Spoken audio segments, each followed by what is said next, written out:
Hey, a student asked about a song called 6 Days on the Road.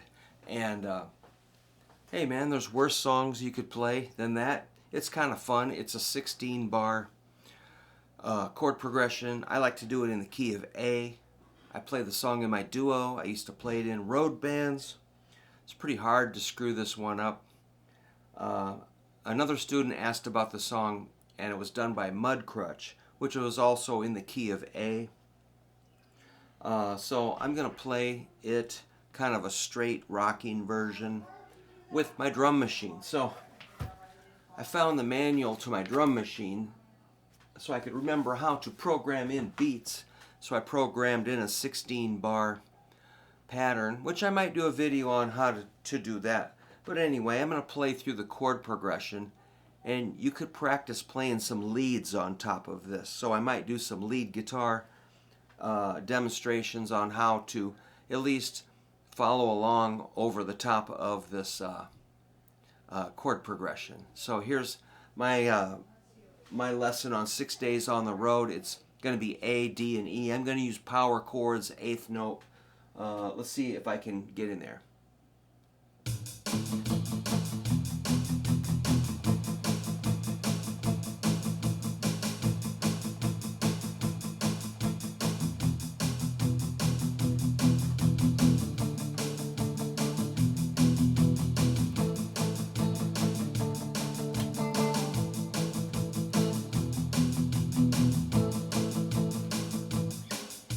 That was pretty much straight rockin'. Now if I add the rhythm like I'm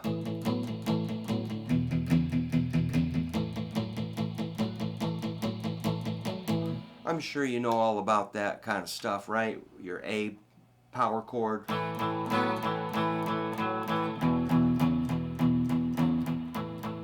A, E, D, same thing. We'll talk about those, but I have introduced those chords quite a few times on this channel. Your basic power chords and that rock and roll rhythm. Now we're just putting it into a chord progression.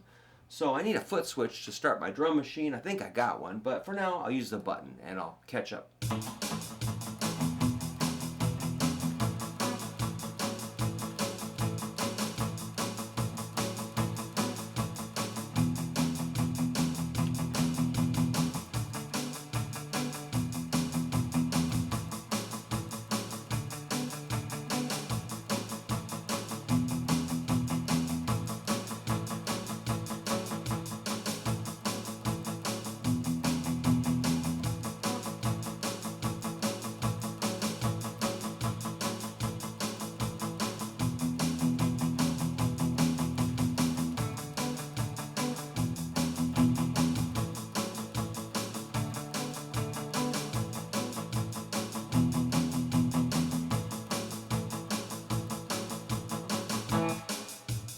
Fun.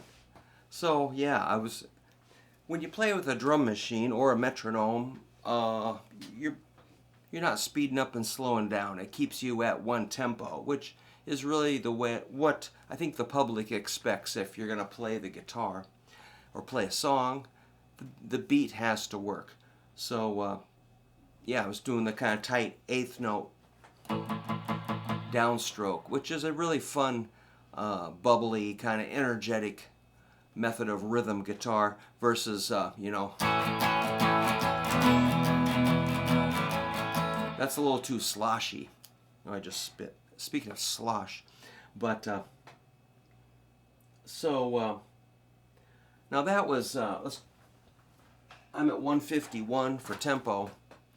While we're at it, maybe we will do a little bit of lead guitar stuff.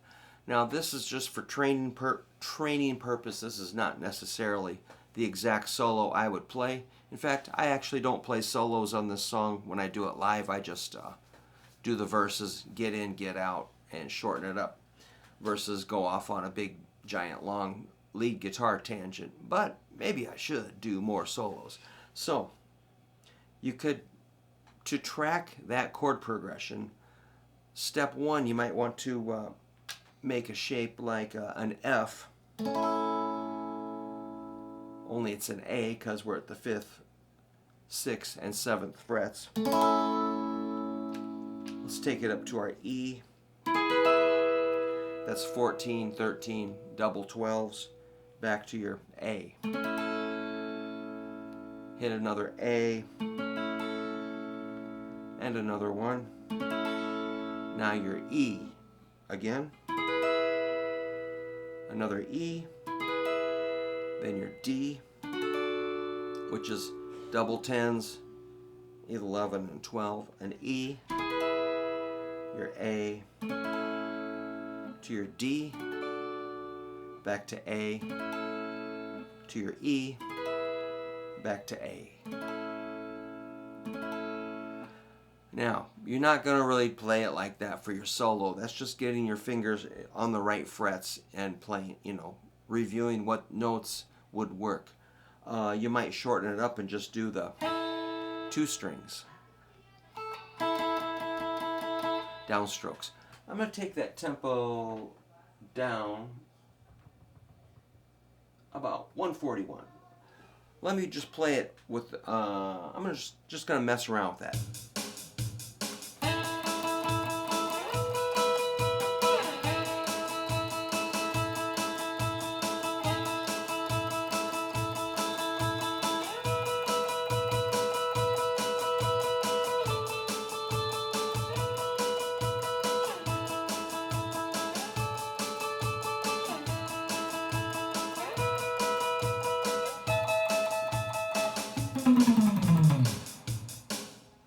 So sometimes that's the perfect approach, just the 2-string downstrokes. And you can do the kind of slide into it strategically. And I ended up on a high double 17s for the high A. So that's just getting oriented. You can add in all kinds of your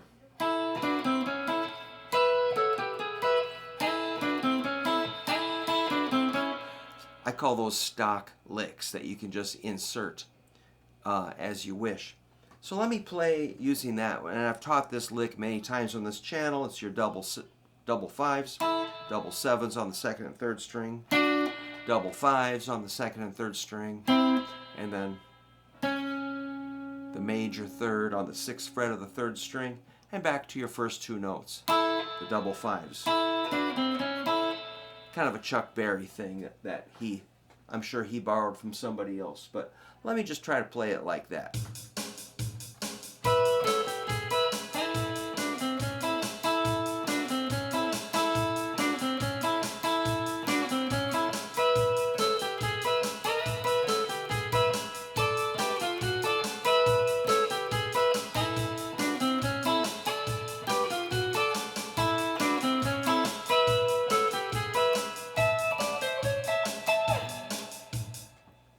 Just a possibility for if you're not sure how to solo and you only know a scale, this could be a good step to get beyond just playing, kind of going up and down a scale and hoping for the best. This gives you kind of like a template that you can add more things to. You could do also the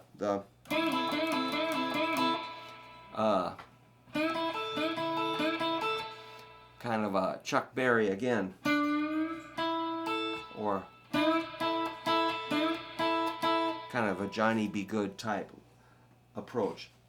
Let's see if I can muddle my way through that. So I'm going to start the drum machine. That will be my A. Then I'll come in on the E. There's A and...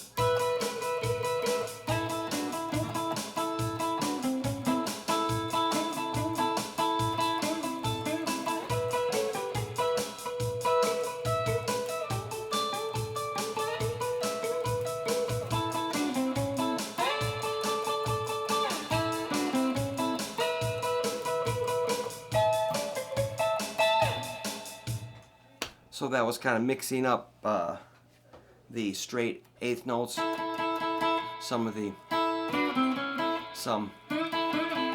and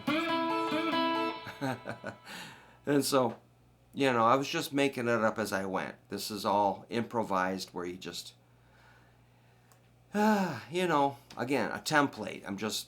It's pretty square, it's pretty straight. It may not be, top-notch Guitar Wizard shred level, but as far as a working guitar player playing in some sort of a, people don't really care that much about the guitar solo. They just want a beat and they want the words. They want some singing and strumming in time with some energy. And if you can play your solo and kind of be in key and not just slopping around on a scale, it's probably maybe a step up. There's other things I might make an extended video on you, but if you want to make it more country, you could go a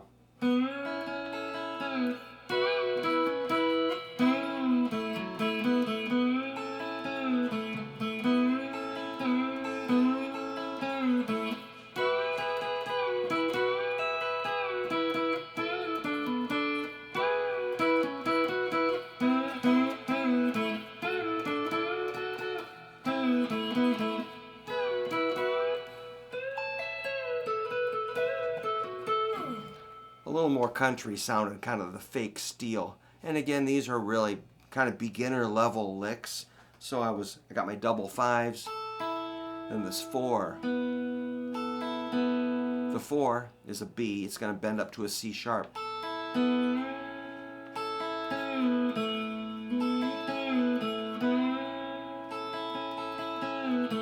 then I'll kind of bring it back down to this A on the 2nd fret, 3rd string.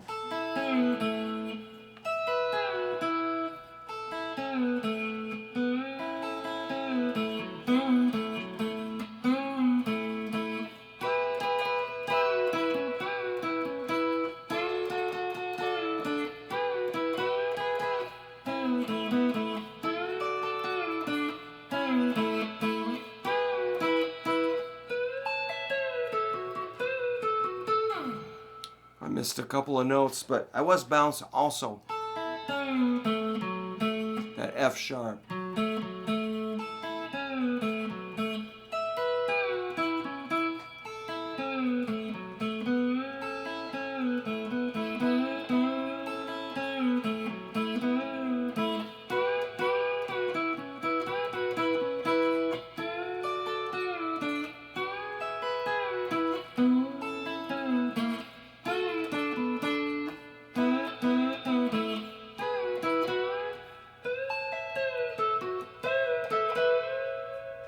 Sounds pretty, sounds like a VFW on a Saturday night, kind of a straight up old time country sound.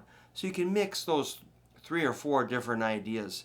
But first you would have to know the chord progression pretty well. Because you're going to be playing rhythm. If you can only play a solo and then when it's time for the chords, you just sort of like sit back. I mean, that's not cool. You have to jump in and lock in with the drums on your chords. Maybe play a little softer so you don't obliterate the lead vocals. But when it's time to solo, you got to step up and maybe crank it up, push a little harder, and then come back down when the verse comes in and blend in with the bass and the drums and the other instruments so you have a nice, good, solid band sound. So that's a real fun video for me to make here and fun to think about.